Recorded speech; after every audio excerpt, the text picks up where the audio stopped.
우리가 예수를 찾아야 한다라고 했는데 그럼 왜 예수를 찾아야 할까요? 예수님이 도대체 누구시길래?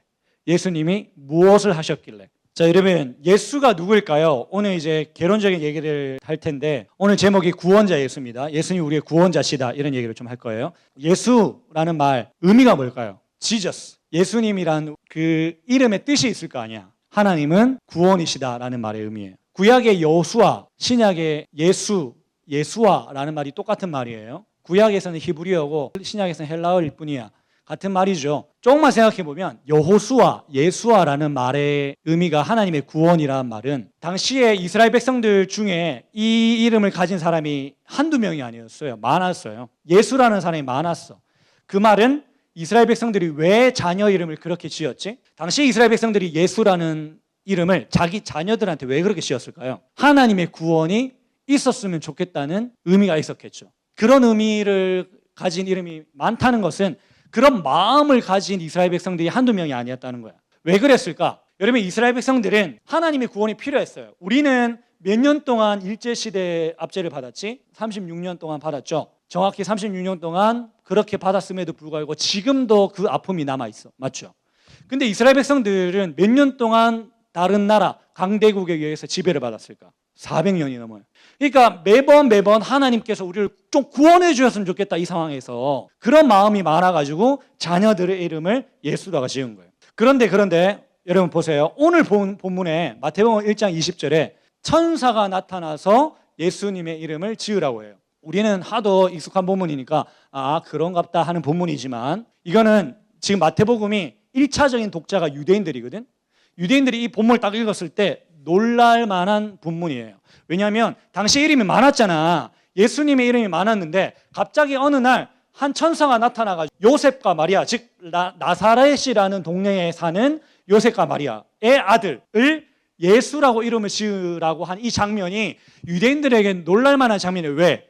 천사가 나타나서 이름을 지으라고 해요. 천사가 나타나서 이름을 지으라고 하는 거는 이 사건이 지금 예수라는 이름을 가진 사람이 태어나는데 이 사건이 누구의 일이라는 거지? 누구의 주도로 일어나고 있다는 거야? 하나님의 주도로, 하나님의 일이라는 거야, 지금.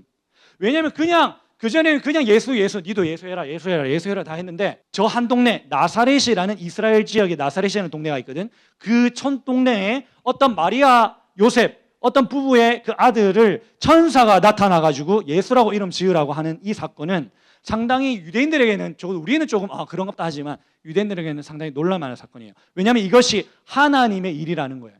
왜냐하면 그토록 이스라엘 백성들이 하나님의 구원을 바래왔잖아. 원해왔잖아. 근데 이제 하나님이 일하시겠구나. 하나님이 400년이 넘는 시간 동안 잠잠했어. 하나님 진짜 살아계시게 맞나?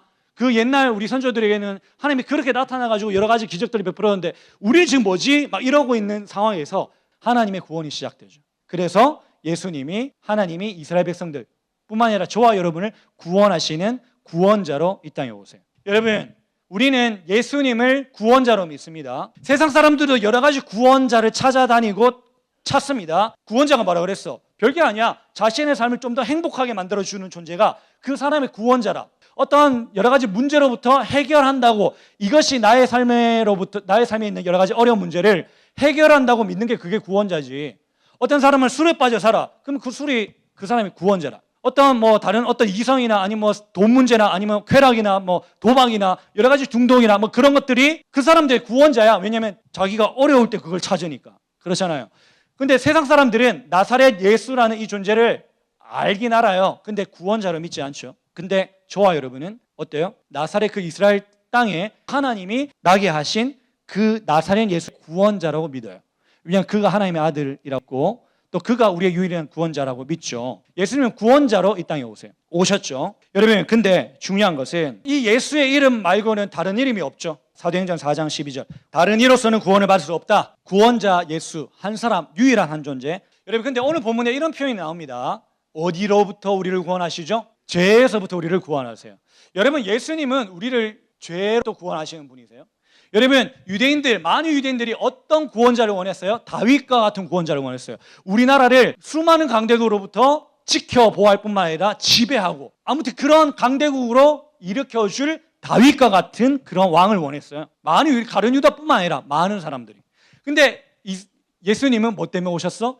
이스라엘 백성들을 다시금 다윗과 같은 강대국으로 만들어주기 위해서 오신 것이 아니라 유대인들뿐만 아니라 저와 여러분의 뭘 위해서? 우리를 죄로부터 구원하시려고 오셨어요. 나쁜 건 아니야. 우리도 예수님을 믿는 이유가 그냥 우리의 죄로부터 구원하시는 구원자가 아니라 우리의 삶의 어떤 문제를 해결해 주시는 분, 우리의 돈 문제, 성공의 문제, 직장의 문제, 학원의 문제, 뭐 학교의 문제, 어떤 인간적인 문제, 그런 것들을 해결해 주시는 단순한 우리의 뭐 알라딘 F처럼 그러한 신호로 여기는 경우가 있죠. 많은 사람들이 예수를 찾지만 그냥 우리의 삶을 좀 윤택하게 해주고 우리의 삶을 뭔가 복만 주는 그런 존재로 여러분 신앙생활하면 안 돼요. 그게 아니에요. 왜 그럴까? 우리가 그냥 우리의 신앙이 기복신앙 정도로 머물러 있다면 이유가 뭘까?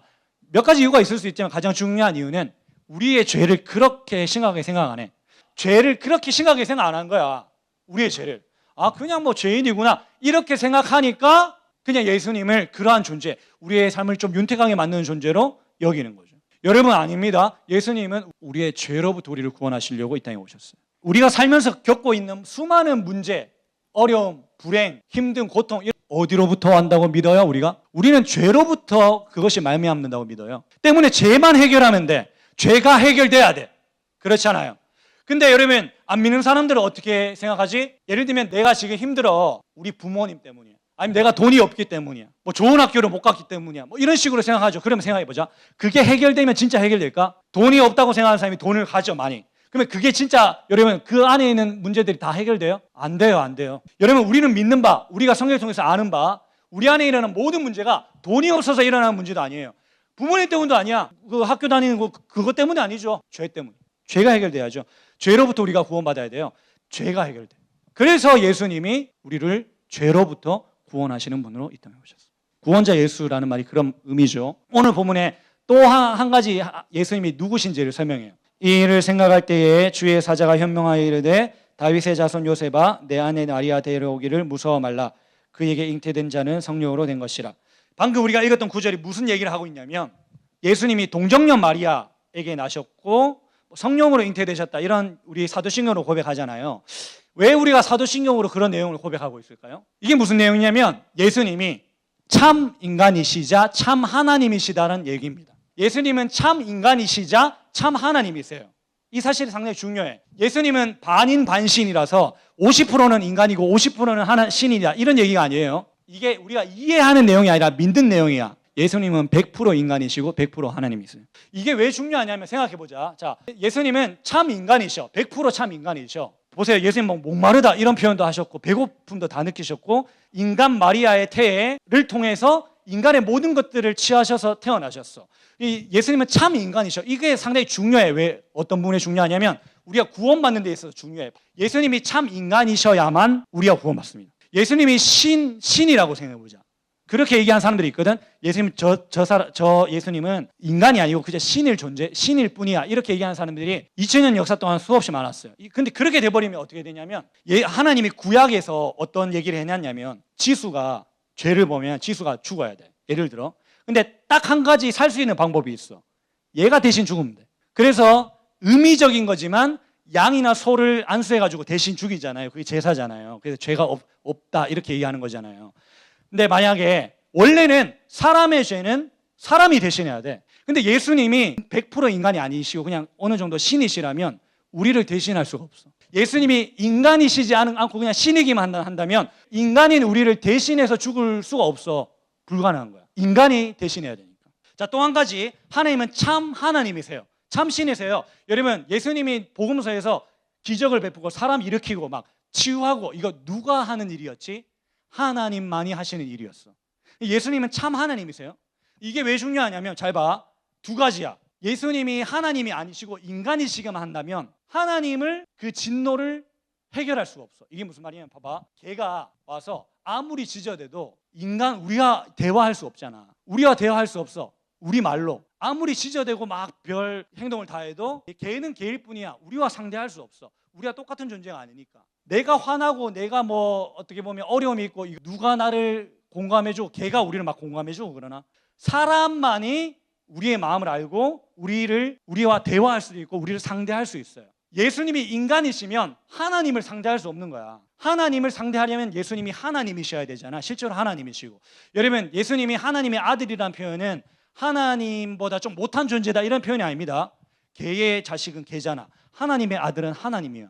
그런 의미요. 예수님이 하나님이란 거야. 하나님이시니까 하나님 얘들 좀 용서해 주세요 이렇게 할 수 있는 거야. 또 한 가지는 예수님은 지금 한 인간의 한 몸을 입고 이 땅에 오셨잖아. 근데 어떻게 우리 모든 믿는 자의 죄인을 대신할 수 있지?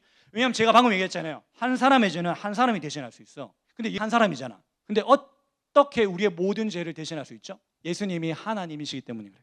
여기 제가 얘기한 적 있죠. 이게 저울이라고 해보자. 이 한쪽에는 예수님의 목숨이 있어. 이쪽에는 우리 모든 믿는 자들의 목숨이 있어. 어디가 무겁죠? 여기는 한 사람인데 여기가 무겁죠. 여기가 70억의 인구가 있다고 해도 결국에는 유한한 존재예요. 근데 예수님이 하나님이시면 무한한 존재죠. 그래서 예수님이 하나님이셔야만 우리 모든 믿는 자의 목숨을 대신할 수 있어요. 예수님은 참 인간이시자 참 하나님이세요. 근데 이게 좀 중요해. 근데 자 다시 돌아와서 예수님이 참 인간이시자 참 하나님이시기 때문에 뭐가 중요해요? 예수님이 죄가 없어요. 예수님이 왜 참 하나님이시자 참 인간이죠? 죄가 없는 유일한 존재야. 예수님은 죄의 DNA를 타고 태어나신 게 아니잖아. 심지어 예수님은 죽기까지 하나님의 율법을 다 지켜 행했어. 죄라고 할 수 있는 건덕지가 없는 거야.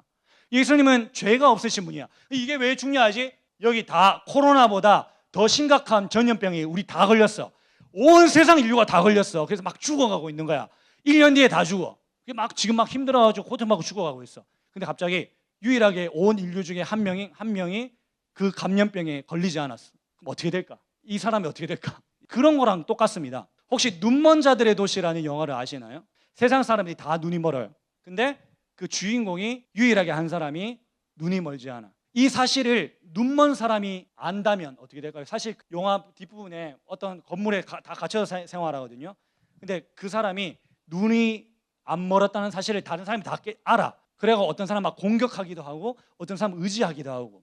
여러분 그런 거랑 똑같습니다. 모든 이 세상의 사람이 저와 여러분이 5주 동안 우리가 살았던 그 죄의 결과 상태에 빠져서 그 죄 때문에 고통 가운데 살아가고 있는데 예수님만이 죄가 없으셔요. 여러분 기독교의 구원이 뭔가요? 제가 매번 얘기하지만 우리가 그냥 구원받고 천국 가다 그런 정도가 아니야. 기독교의 구원, 복음의 내용이 뭐냐면 내가 죽고 예수로 산다. 들어봤죠? 내가 죽고 예수로 사는 거야. 무슨 말이냐면 눈먼 자였는데 눈 뜨고 사는 거야. 병든 자였는데 이제는 구원받으면 생명 가운데 사는 거야. 내가 아니라 예수로 사는 거야.